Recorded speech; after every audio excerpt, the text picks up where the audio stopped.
이스라엘 백성을 이끌고 40년 동안 광야를 지나온 모세는 이제 마지막 설교를 남기고 있습니다. 그는 하나님께서 이스라엘을 위해 베푸신 놀라운 구원의 역사를 되새기며 백성들에게 다시 한번 언약을 강조했습니다. 모세는 단순히 과거의 은혜를 나열하는 것이 아니라 중요한 메시지를 전했습니다.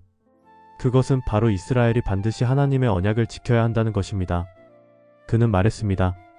지금 이 언약은 여러분만이 아니라 여러분의 자녀들과 함께하는 모든 객들과 종들에게도 해당됩니다. 하나님의 언약은 누구에게나 열려 있습니다. 그러나 동시에 이 언약을 어기는 자들에게는 무서운 저주가 따를 것입니다. 모세는 특히 하나님을 떠나고 우상을 섬기는 자들에게 경고했습니다. 만약 누군가가 하나님을 떠나 이방의 신을 섬긴다면 하나님께서는 진노하실 것입니다.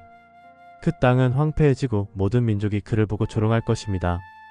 이스라엘이 하나님의 말씀을 어기고 배교하면 결국 하나님께서 그들을 다른 민족들 가운데 흩으실 것입니다.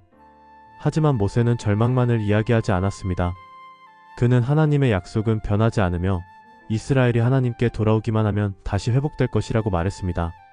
하나님께서는 마음을 다해 회개하는 자를 받아들이시며 다시 복을 주실 것입니다. 모세는 자신의 죽음을 직감하고 있었습니다.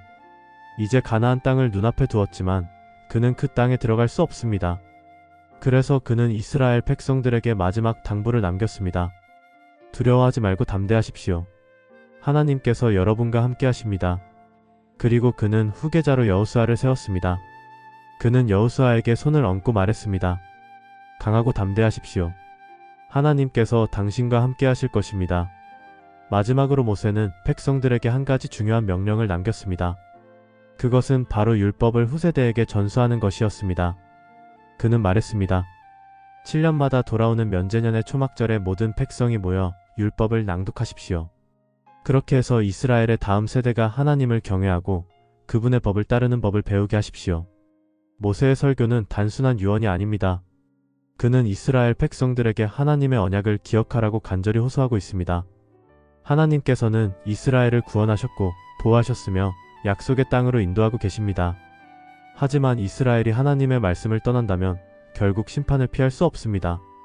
그러나 하나님께서는 자비로우시며 회개하는 자를 다시 회복시키십니다.